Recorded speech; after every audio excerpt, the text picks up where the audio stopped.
Good afternoon, everyone. Welcome to another episode of Big Blue Sports on WCVF 88.9, the campus and community voice of Fredonia. I'm your host, Matt Volz, a senior here at Fredonia. This is the second to last episode of Big Blue Sports ever, which is kind of crazy to believe. This show's been going on since October of 2022.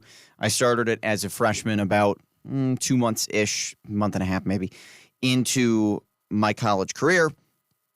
And the show's kind of grown ever since then. You know, it started out as being something that an awkward 18-year-old freshman would talk about Fredonia sports and would throw in the Bills a little bit here and there, and it's kind of evolved into, you know, talking always Fredonia, Sabres, Bandits, Bills, all this sort of stuff.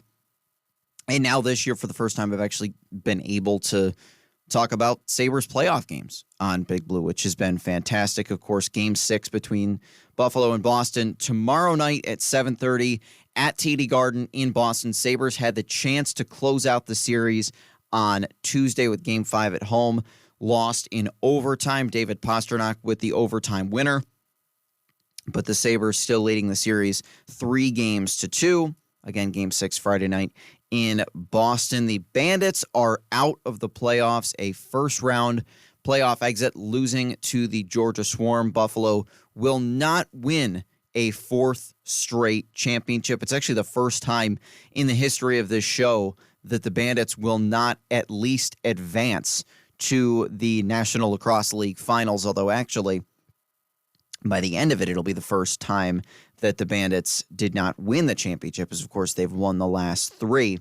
They had made it to the finals in 2022, in the summer of 2022, losing to Colorado, beating Colorado in 23, Albany in 2024, Saskatchewan last year, but falling to the Georgia Swarm in the first round of the playoffs this year. Also, the NFL draft has come to a close. The Bills had an interesting weekend. A lot of the picks and the moves that Brandon Beane made were kind of head-scratching, and we'll talk about that a little bit later on in the show, actually up next after the Fredonia Sports Update, because we'll talk about the Bandits and Sabres in the second half of the show today. Again, next week, a week from today, exactly this same time, the final episode ever of Big Blue Sports, which is crazy. This has been going on for, again, you know, this is the fourth year that I've done it, the 8th semester that I've done the show. And it's been so much fun, and just looking forward to rolling with the last 2 shows. But before we dive into all of our Buffalo sports, let's talk about Fredonia sports and one team specifically that is looking to be in pretty solid shape for the conference playoffs, and that is Fredonia softball. The overall record, not one that particularly jumps off the page, 14-20. You do have to take the overall record with a little bit of a grain of salt, though, because all of the games that they play in their spring training games down in Florida, those factor into the overall record. And the Blue Devils played a lot of really, really good Division III teams in Florida. A few teams, I believe, who were nationally ranked, at least at the time, who were nationally ranked. So, you know, again, they overall record-wise, Florida was not the most kind to them, but you do have to take that with a little bit of a grain of salt because they were playing so many incredible teams. In conference play, they've been very solid. 8-6 in their 14 conference games that they've played so far. 4 games remain, and softball hasn't had terrible luck with postponement. They've had a few postponed. For example, they were supposed to play a doubleheader here against Nazareth yesterday. That ended up being canceled due to the rain that we got here yesterday. But other than that, they've really been able to play most of their games. Haven't had very many postponements or cancellations. This weekend is the end of the regular season for the Blue Devils. Doubleheaders on both Friday and Saturday. A doubleheader at home against Plattsburgh tomorrow. That is the strikeout cancer doubleheader. Again, that's sort of being made up because the strikeout cancer doubleheader was supposed to be yesterday when they played Nazareth. Ultimately, that ends up being canceled, and so the strikeout cancer doubleheader will be tomorrow in the 2 games against Plattsburgh, and then they'll finish the regular season with Senior Day, a doubleheader on Saturday against Potsdam starting at noon. Looking at those teams overall, and looking at the SUNYAC standings overall, the top teams in the conference have sort of pulled away a little bit. I mean, New Paltz has gone 15-1 in conference play. So New Paltz has already clinched the number 1 spot in the conference. Believe it or not, no one else has clinched a spot, which is crazy. So Cortland right now in second. They're 10-4 in conference play. You have Oneonta in third at 11-5. A 3-way tie for the 4th spot between Buff State, Fredonia, and Oswego. All of those teams 8-6 in conference play. And then Plattsburgh just 1 game back of that at 7-7. So it's really going to be a tight race for the last few spots. Potsdam is a decent ways below Plattsburgh. They're 3-11. Mathematically have not been eliminated from the playoffs yet. But again, probably going to be pretty difficult for them to make it. And then Canton and Morrisville, both of whom are 1-13 and riding double-digit losing streaks, both have been eliminated from conference playoff contention. The way the softball playoffs work, the top 6 teams in the conference all get into the conference playoffs. The top 2 teams will receive first-round byes and automatic passes to the semifinals, so New Paltz has already taken the top spot. The 3 seed will host the 6, and the 4 hosts the 5. If the season ended right now, you would have New Paltz and Cortland getting first-round byes. Oswego would head to Oneonta, and Fredonia would travel to Buff State. So again, Fredonia not only very firmly in the mix for a conference playoff spot, but very much in the mix for a home game. It is possible. Again, 4 games left. The doubleheader against Potsdam on Saturday, those are very winnable games for Fredonia. You don't want to say that anything is going to be like an easy win or anything like that, but those are very winnable games for Fredonia.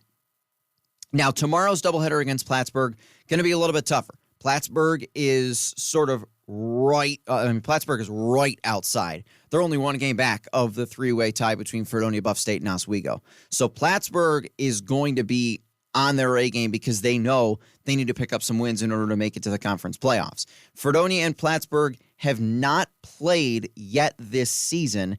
Neither have Fredonia and Potsdam.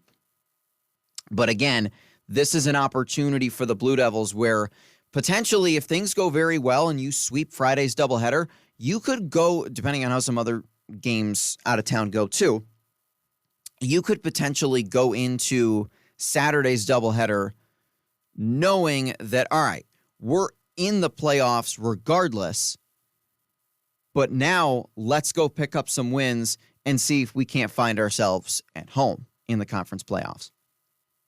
Now, softball's counterpart on the diamond, baseball, will not be participating in the SUNYAC playoffs. And in manager Frank Jagoda's first season, or coach Frank Jagoda, I should say, a very, very difficult season for baseball. 7-26 overall, 6-12 in conference play. I don't know why I'm yawning so much. They actually haven't been, they've been solid at home. They're 4-4 in the 8 games they've played at home. It's the abysmal records on the road and in neutral site games that have really tripped them up this season. Blue Devils are 2-11 on the road and 1-11 in neutral site games. They have fallen victim to some postponements too. Their regular season did come to a close with a doubleheader against Oswego at Jamestown, a doubleheader that both games were lost by Fredonia. They had a series last weekend at Canton, losing a standalone game 4-3 on Friday. First half of the doubleheader on Saturday, a 10-1 loss, and then a commanding 15-1 win in Game 2 of the doubleheader. Fredonia finishes the season 7-26, 6-12 in conference play. They finish in 5th in the SUNYAC playoffs.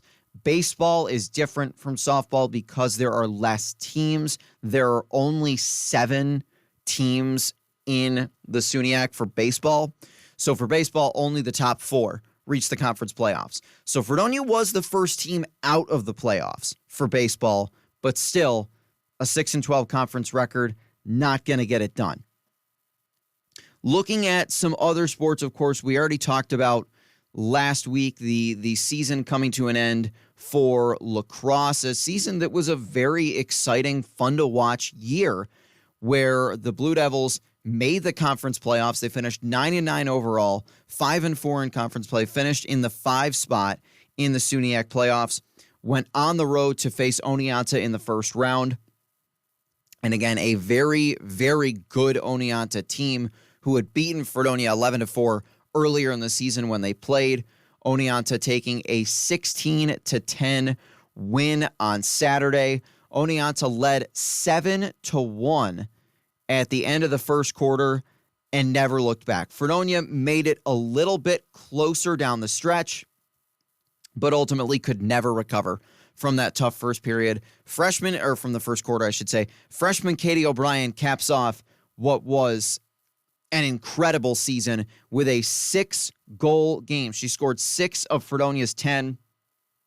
Again, these are building blocks for the future. Miley Barron, also a sophomore. Miley was held scoreless in this game, but these are building blocks that head coach Tori Poffenberger has. And I would say that Fredonia's lacrosse team is very much one to look for over the next couple of years. I really would not be surprised to see this Fredonia lacrosse team potentially be at home, finish as one of the top teams in the SUNYAC next year. Again, they have a lot of young talent. It's a team that, Coach Poffenberger and I actually arrived at Fredonia at the same time. We both got here in we'll say late summer of 2022. I think she was hired in the spring of 2022. But in my years here, I've seen the lacrosse team sort of start to take shape under Coach Poffenberger, and I think they're going to be a team that is really, really exciting to watch next year. And even though I won't be a Fredonia student anymore, that feels weird to say, I'll, of course, be watching them, and I really believe that Coach Poffenberger is building something special with that lacrosse program.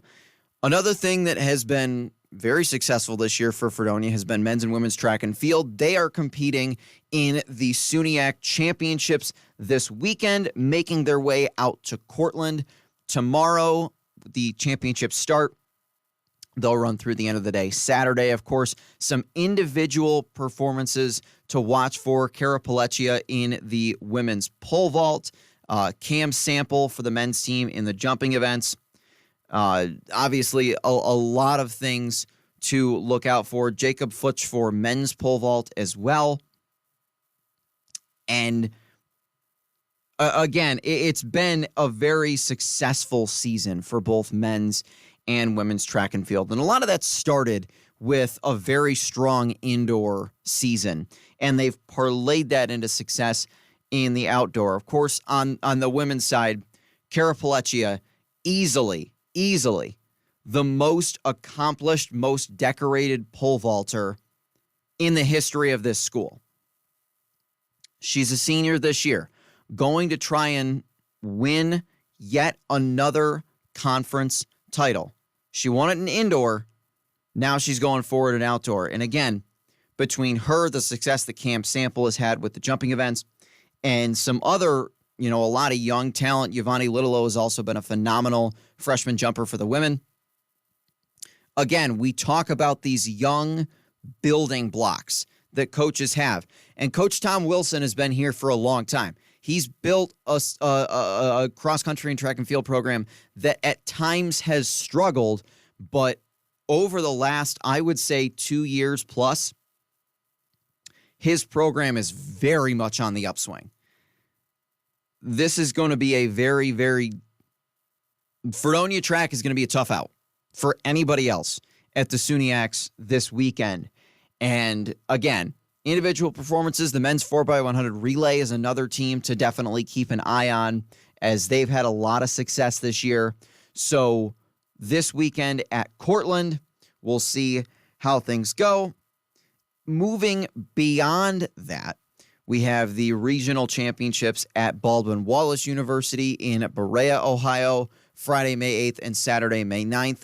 Would expect a few Blue Devils to be competing in that. And the Outdoor National Championships at the University of Mount Union on starting Thursday, May 14th. Mount Union, actually, the alma mater of Philadelphia Eagles head coach Nick Sirianni. He played football there when they were D2.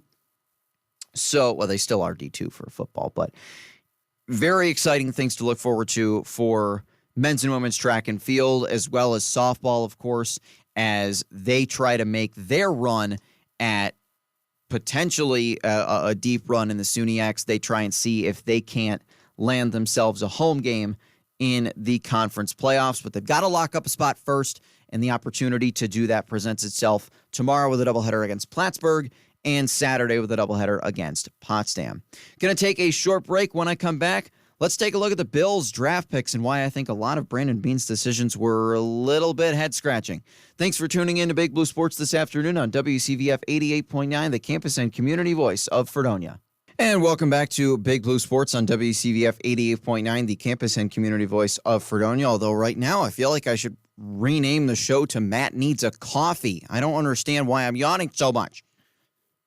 Slept okay last night. Anyways, the NFL draft has concluded, and the Bills made some interesting decisions. Let me start with the good. I'll start with the good.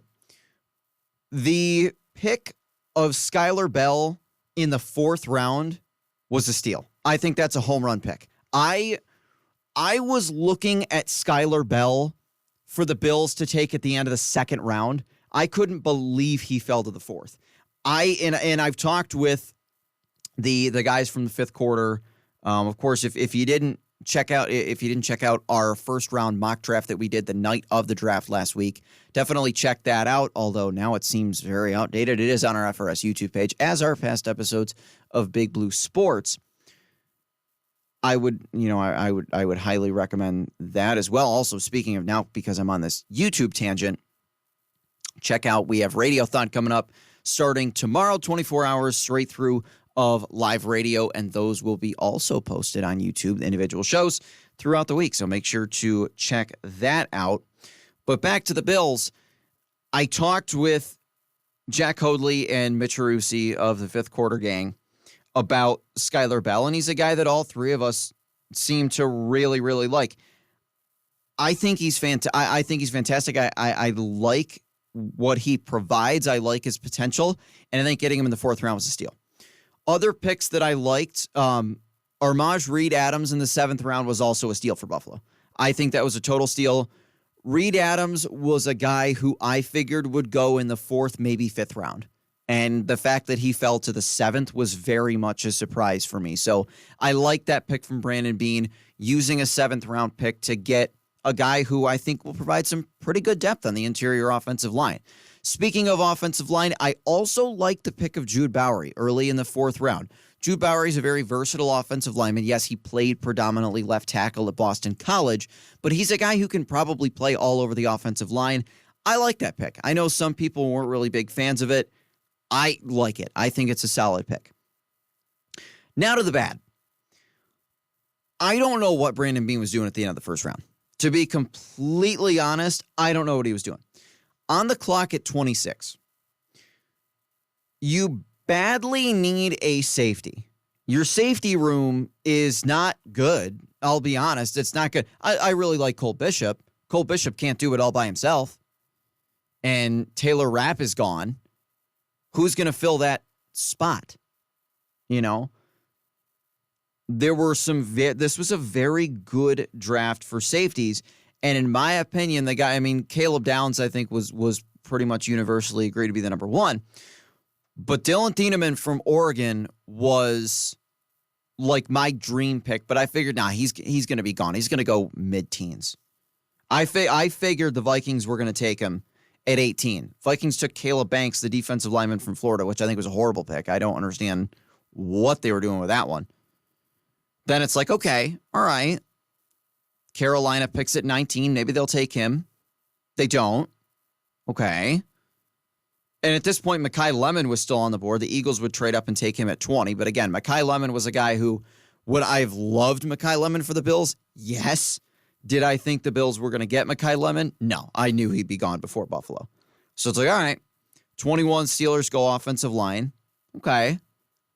22, Akeem Mesidor goes to the Chargers. Another guy who fell a little bit further than I thought he would. I think he's going to be very good for the Chargers.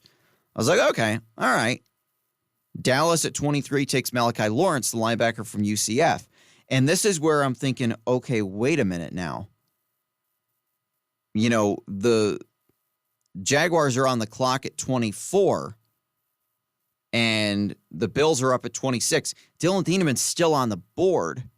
There's also some decent wide receivers still on the board, like Omar Cooper Jr. and KC Concepcion. Concepcion was another guy who I kind of wanted for the Bills. It was like, all right, okay, this is interesting. Browns, of course, trade up to 24 and take Concepcion. It's like, all right, is what it is. And the Bears are on the clock, and I'm realizing, wait a minute. If the Bears don't take Dylan Thieneman, he's going to be there for us. And, of course, the Bears take Dylan Thieneman. So the Bills now at 26, it's like, shoot, the guy I really wanted is gone, but there's still some really good players that we could take here at 26. And then you trade down. Now, granted, you only move down 2 spots, and you get decent value for it. And I'm like, all right. And Keelan Rutledge goes to the Texans. Decent interior offensive line. Not really a player I was looking at for the Bills. The Dolphins move up and go corner at 27. So you're thinking, okay, all right. So we moved down a couple spots, got some extra late round picks, and everyone we were looking at 26 is still here at 28. We're in a good spot. And then Brandon Beane trades down again, moves down to 31, and trades down with the division rival, which is kind of, don't love that. But again, Patriots go Caleb Lomu, a tackle. Bills don't need a tackle. You're thinking, all right, nice. The Chiefs move up to 29, or the Chiefs had 29 because of the trade with the Rams for when they traded Trent McDuffie. Chiefs take Peter Woods, the defensive lineman from Clemson. You're thinking, the Chiefs got a good player, but again, not really a player the Bills were targeting. So, okay, nice. We're on the clock at 31. We're thinking, all right, Miami's up at 30 with the pick that they got from Denver for Jalen Waddle. You're thinking, awesome. Like, all right, there's going to be some players we want. Then the Jets leap ahead of Buffalo, and the Jets take Omar Cooper Jr. at 30. Now, the story that I have heard, it was reported, and again, you can't confirm any of this stuff. It is reported the Jets had intel that the Bills were going to take Omar Cooper Jr. at 31. They knew the Bills were going to take Omar Cooper Jr. at 31. So they moved up ahead of their division rival and stole him. Here's my question. How do you let that get out? If you're Buffalo, how in the world do you let that get out? Again, it might not be true. Might be totally false. But if it is true, how in the wide world do you let that get out? It just feels like another example of what I'm fearful the Bills are becoming. As the Sabres have started to find a lot of success, I'm fearful that the Bills and Sabres trajectories are sort of bouncing off each other and now going the opposite way. I am very fearful that the Bills are quickly becoming a clown show. After Sean McDermott was fired And there was this whole song and dance about how, no, it wasn't a power play maneuver. It wasn't whatever. And the greatest soundbite to come out of this was Terry Pegula saying, I'm a guy that, well, of course, Terry talks at 3 miles an hour. I'm a guy that, if I sense you're on a power play, you're out. Which, of course, was then hilarious given the Sabres power play struggles. But Brandon Beane, of course, was retained and pretty much given complete authoritative power over everything the Bills do. They promoted Joe Brady to head coach. Again, I like Joe Brady. Do I think Joe Brady's ready to be a head coach at the NFL level? No, I don't. And I don't care for the decision. I really worry that one Bills drive is going to become similar to what we've seen with the Sabres over the last handful of years. Now, in saying that, am I saying the Bills are going to bottom out and be the worst team in the league and be as awful as the Sabres were? No, the Bills are a lot more talented than the Sabres were when they were a mess. But I'm saying that I'm starting to see the same patterns of organizational dysfunction with the Bills that we saw with the Sabres so many times. And it worries me that because Terry Pegula Terry Pegula, it's impossible for him to do two things right at the same time. We all know this. So if he's doing a good job with the Sabres, that means that he's got to be messing something up with the Bills. So in the early, I haven't even gotten to the Bills' third trade down, because after Omar Cooper was gone, the Bills at 31 decide, it'd be funny. Let's trade down again. So they move down into the early second round. And Tennessee takes Keldrick Falk, who I have described as Auburn's Bruce Smith. Not quite Bruce Smith, but you know what I mean. Dominant pass rusher, that's what I mean. I'm an Auburn fan, of course, so seeing Keldrick Falk get drafted made me very happy. I'm super proud of him and all the other Auburn guys that got drafted. I do feel bad that he's going to the Titans, but I'm excited for him. Seahawks took a running back at 32, which I thought was really weird. I was like, what? I thought that was really, really bizarre. In round 2, again, Bills had the third pick of the second round, and the first 2 players that go are both guys who, so Deshaun Stribling going to the 49ers. That one really surprised me. That they went with Deshaun Stribling, the receiver from Ole Miss, when Denzel Boston was still on the board. That was a huge surprise to me. I couldn't believe that they went with that when Denzel Boston was still on the board. But anyways, and other guys like Malachi Fields and Chris Brazell, Chris Russell, Jeremy Bernard. I was shocked to see Deshaun Stribling go that high. Chase Basantis goes to the Cardinals at 34. Again, interior offensive line. Not really a position the Bills are targeting that early. So you still feel pretty good about where you're at 35. And at 35, again, Denzel Boston, a good receiver from Washington, still on the board. Caden McDonald, a great defensive lineman from Ohio State, interior defensive lineman. He would be fantastic. Mix him up with Deion Walker and Ed Oliver. If the Bills would have taken Caden McDonald at 35, or even if they would have taken Denzel Boston at 35, I would have been like, hey, fine with me. I like it. I think it would have been good. And the Bills take T.J. Parker, an edge rusher from Clemson. An edge rusher. The position that we already have Greg Rousseau, and we'll have Michael Hoyt coming back next year. And they just invested big money in Bradley Chubb. And you draft an edge rusher with your first pick. When you have glaring holes at receiver and safety, and there are good receivers and good safeties still on the board. At this point, I know, obviously, Thienemann's gone. Would have been nice to get him at 26. Thienemann's gone. Emmanuel McNeil-Warren, who is a great safety, almost on par with Thienemann from Toledo. McNeil-Warren was still on the board at 35. Again, if the pick would have been Emmanuel McNeil-Warren at 35, I would have been like, all right, love it. Awesome job, Brandon Beane. You take an edge rusher who's not going to see the field because he's got 3 guys ahead of him on the depth chart with the 35th pick in the draft. When you have glaring needs at receiver and safety, This is a great draft. There are a lot of good receivers and safeties, and very good ones are still on the board. And you take an edge rusher. It blew my mind. I don't understand what the thought process behind that pick was. No idea. And it leads me to believe, you know what?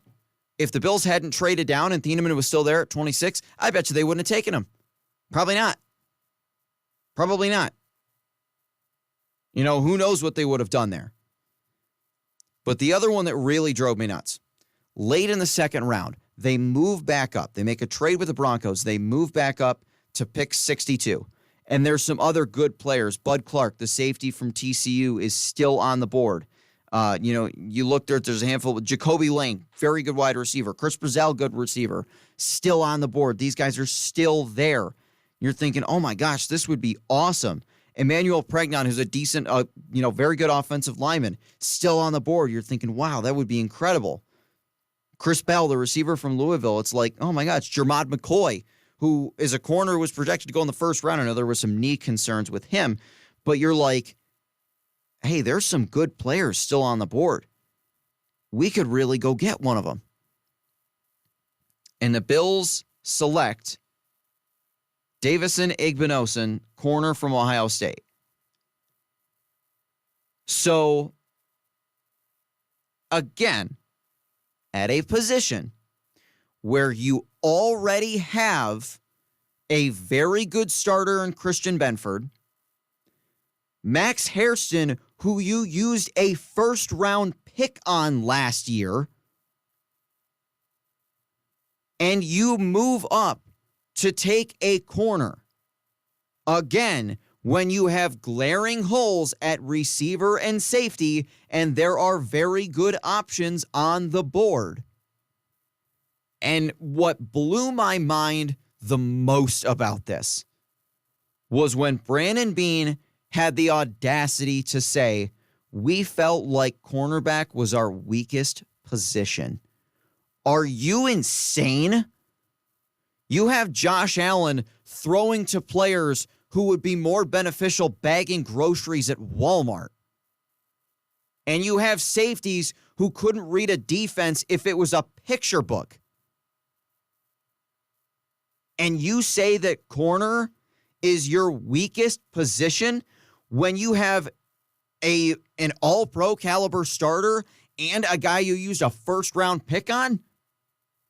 If you're saying that corner is your weakest position the year after using a first-round pick on a corner, you are telling everyone that you screwed up with that pick.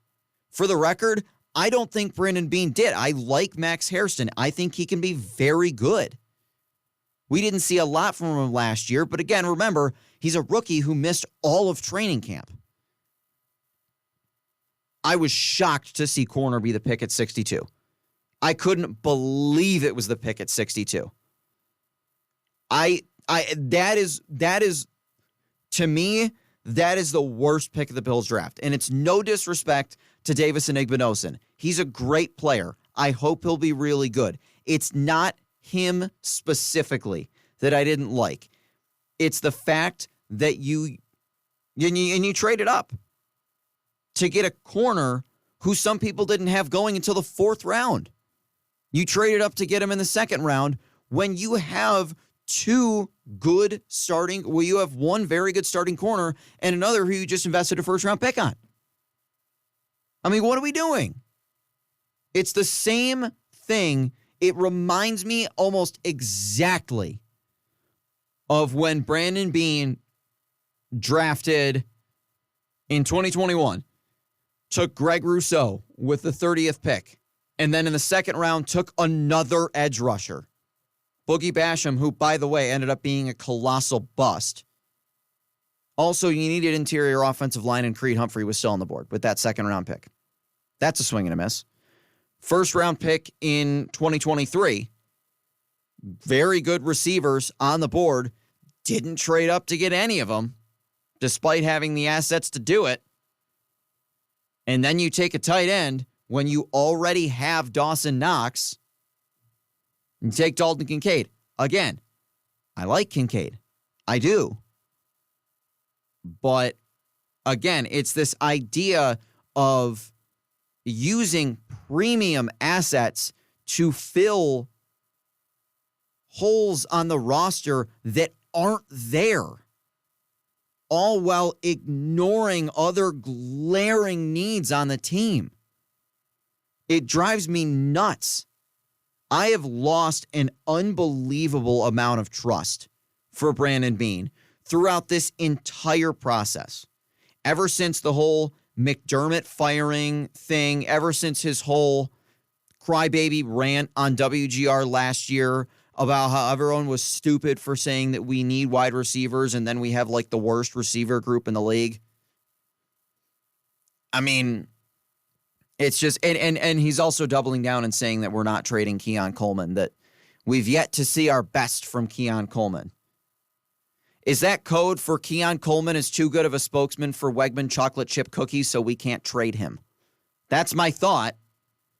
Hey, if Keon Coleman wants to advertise for Wegman's chocolate chip cookies in the Burlington Coat Factory, that's fine. He just can't catch a football. That's fine. Doesn't matter. He can catch a suspension for not showing up to a meeting, but he can't catch a football. And we're going to put all our faith and trust in him, and we're not going to put any faith and trust in a corner who we just took with a first-round pick last year? I don't get it. I don't get it.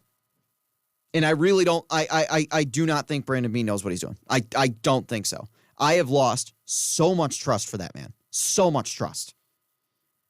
I don't understand what he's doing. I don't think there's any rhyme or reason to it.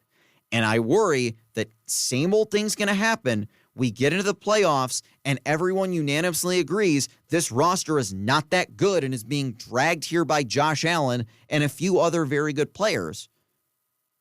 And then we get bounced by, whoever, Kansas City, Denver, whoever, in the divisional round. Wash, rinse, repeat. And another year where our receivers were absolutely awful and Brandon Beane says, let's take a corner with our first-round pick. That'll spice things up. Let's take another defensive lineman who's going to completely vanish during the playoffs. That's great. Let's take another non-difference maker and then blame it on the coach who you just ran out the door. I don't get it. I don't get it at all. And I don't think he has a plan. I don't think he knows what he's doing. If I wanted a clueless general manager, I would have watched the Sabres 5 years ago. I would have watched Kevin Adams try to run the team into the ground in 2021-22. It's ridiculous. I don't understand it. I don't get it. I don't get it. I've talked for way too long. Going to take a short break and talk about the Bandits. Again, Bandits out in the first round after falling to the Georgia Swarm. Thanks for tuning in to Big Blue Sports on WCVF 88.9, the campus and community voice of Fredonia. And welcome back to Big Blue Sports here on WCVF 88.9, the campus and community voice of Fredonia. The Bandits season is over after falling to the Georgia Swarm in the first round of the National Lacrosse League playoffs. A first round that was absolutely bonkers. First of all, the playoffs started with one of the craziest upsets I think I've ever seen. The Halifax Thunderbirds, who barely snuck into the playoffs as the 8th seed, had a losing record. They went 8-10 in the regular season, going to Vancouver to face the number 1 seed, 13-5 Vancouver Warriors, with Christian Del Bianco, who besides the craziness of Brett Dobson, was maybe the best goalie in the league this year. And Keegan Ball, who was the league's leading scorer this year. Halifax goes into Vancouver and takes a 10-7 win. What? In a game that, again, Vancouver absolutely dominated the first half. Vancouver was up 7-1 at halftime, and they never scored again. Halifax scored 6 goals in the third quarter. They outscored Vancouver 6-0 in the third quarter to tie the game at 7 heading into the fourth and scored 3 unanswered in the fourth. 9-0. Halifax outscored Vancouver in the second half. Keegan Ball, the league's leading scorer. Curtis Dixon, a 40-goal scorer. And nothing in the second half from Vancouver's offense. Halifax somehow moves on. Of course, the Bandits falling 17-10, a game that was pretty ugly for Buffalo. Dane Smith was held goalless in this game. Ian McKay was the only Bandit who scored more than one. He had a hat trick. Josh Byrne did have 6 points, but ultimately this game was ugly pretty early for Buffalo. It was 3-1 Georgia at the end of the first quarter. You're thinking not too bad. A 4-goal run by the Swarm, all within a span of about 2.5 minutes, put them up 8-2 midway through the second quarter. With 8 minutes to go in the second half, it was 8-2 Georgia. The Bandits did score 3 of the next 4. They cut the deficit to 9-5 going into the second half. They were outscored 3-1 in the third quarter, trailed 12-6 heading into the fourth, and both teams scoring for the Georgia outscoring Buffalo 5-4 in the fourth quarter on the way to a 17-10 win. Matt Vince was pulled for part of this game, and you really have to wonder if that was Matt Vince's last game in the National Lacrosse League. Don't want to admit that, but it's very possible that it was Matt Vince's last game in the National Lacrosse League. And some other players, Kyle Buchanan is 38 years old. Josh Byrne and Dane Smith are both over 30. You don't want to think about this being the end of the run for the Bandits, but that thought definitely goes into the back of your mind. At the very least, the Bandits have got to figure out a long-term plan for goaltending because you can't rely on Matt Vince, who's going to be 44 in June. Whether Vince retires or not, again, you need to have a long-term plan. Whether you think Evan Konstantopoulos is your guy or whatever, I'm seeing if I can take a goalie with my first-round pick in the draft this year. Just to get a young player in there. Get somebody who you think can take over as a starter. Whether that's Konstantopoulos or not, I hope it is because he's a St. Bonaventure grad, but we'll see where things go from there. The rest of the first round was arguably crazier. It was insane. So Toronto and Saskatchewan, the Rock going into Saskatchewan to beat the Rush 16-13. The Rock, the number 6 seed, advance to the semifinals. That's not that crazy. The Rock and Rush were only separated by 1 game. So that's not that crazy a result. San Diego and Colorado. The Seals also snuck into the playoffs as the number 7 seed. They also, like Halifax, had a losing record. They were 8-10 in the regular season, going to the number 2 seed Colorado Mammoth. This game went into overtime, and I've got to say, I feel for Colorado. As a Buffalo Sabres fan, my heart breaks for the Colorado Mammoth because Colorado's season was ended on a goal that should not have counted. That is a miserable way. San Diego scored in overtime to seal the win. The officials said the call stood. They confirmed it. It was a goal. And looking back at it later, it is very clear that, again, and this is why I say I sympathize, of course, with Trey Leclerc scoring the overtime winner. I don't remember if it was Leclerc's foot. I believe it was. It's very clear on replay that his foot is on that line. His foot is in the crease. That goal absolutely should not have counted, and I don't know how it got past the officials on review. For some of the reviews that we see where it's very obvious that the ruling is going to go one way or the other, and yet officials still spend, 5 or 6 minutes analyzing every single detail about it. You really have to wonder, this is a playoff game, a sudden death overtime playoff game. How do you miss? It's not like it was something that is very controversial. That's like, like they said, the call stands, and it's like, maybe his foot was on the line, maybe it wasn't. They initially said it wasn't. They didn't have conclusive evidence to overturn. That's different. That would be understandable. That would just be a tough break. This is clear and obvious that his foot was on that line. It is clear and obvious that goal should not have counted, and Colorado should at least, and here's the thing, you can't say, Colorado should have won. You don't know that because the goal could have been disallowed, and then San Diego could have come right back down on their next possession and scored a legal goal and won the game anyways. But Colorado should not have had their season ended on that goal. They should have gotten another chance. And as a result, the National Lacrosse League has already announced that those officials will not be refereeing anymore in these playoffs. A crazy turn of events. Heart breaks for Colorado, of course, as a Sabres fan, looking back to the 1999 Stanley Cup Finals. But San Diego is still on to the semifinals. It will be the Halifax Thunderbirds against the Georgia Swarm and the San Diego Seals against the Toronto Rock for the best of three series in the National Lacrosse League semifinals. Going to take a short break and then spend the last couple minutes of the show talking about the Sabres. Game 6 in Boston on Friday. Thanks for tuning in to Big Blue Sports, the campus and community voice of Fredonia. And welcome back to WCVF for the last few minutes of the show. It's Game 6 for the Sabres and Bruins in Boston tomorrow night at 7:30. Buffalo falling in overtime in Game 5 with the chance to close out the series. But the Sabres still have a 3-2 series lead heading into Boston for Game 6 tomorrow. Sabres got some rough injury news after Game 5. Noah Ostlund left with an injury.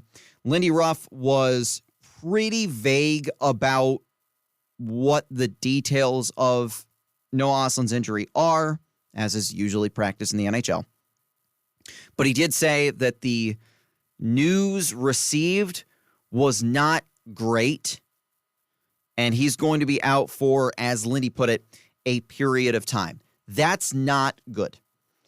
And you wonder, okay, what does a period of time mean? Is it going to be like, is he not going to be available for round 2 if the Sabres advance?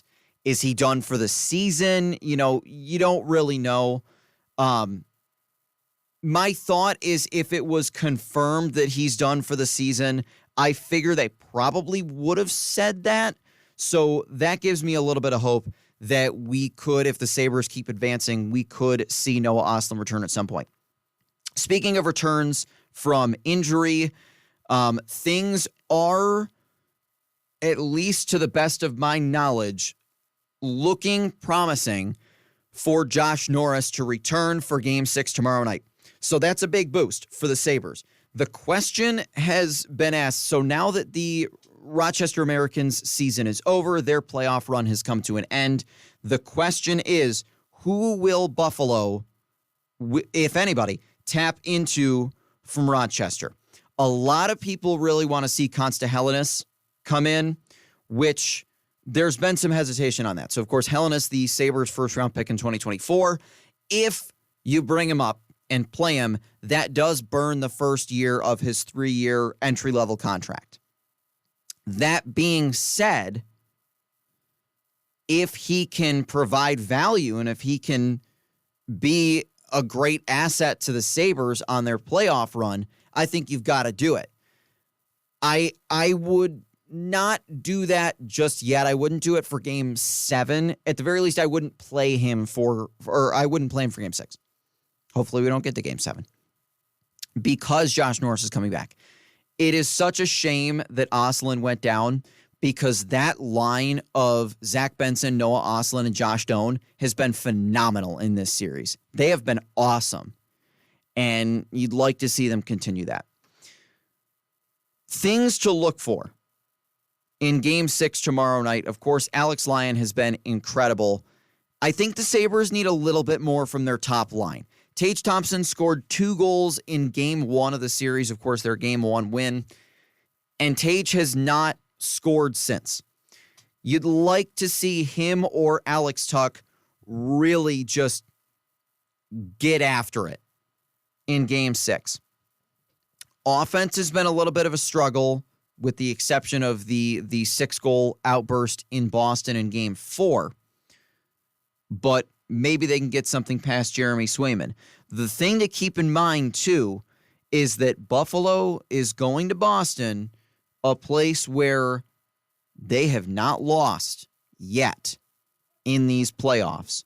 So take that with the hope that you will, and fingers crossed the Sabres can get the win tomorrow night and move on to the second round for the first time since 2007. That'll do it for today's episode of Big Blue Sports. I want to thank everyone listening in at home, as well as everyone here at the station who makes the show possible. Be sure to tune in next week for the last episode of Big Blue Sports ever. Got a lot of goodbyes and thank yous to say next week, as well as my top 10 favorite sports moments of my 4 years here at Fredonia.